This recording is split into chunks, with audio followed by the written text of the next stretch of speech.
Philippine में अमरीकी फौज का तैयारा गिरकर तबाह, 4 अफराद हलाक। जनूबी फिलिपाइन में छोटा तैयारा खेतों में गिरकर तबाह हो गया, जिसके नतीजे में तैयारे में मौजूद 4 अफराद हलाक हो गए।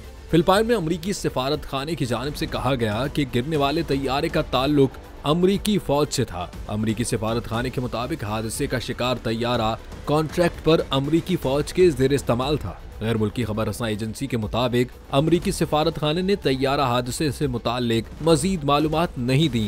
ताहम सिफारत खाने की जानिब से कहा गया है कि अमरीकी फौज की इंडो पैसिफिक कमांड इस हवाले से मजीद तफसीलात जारी करेगी।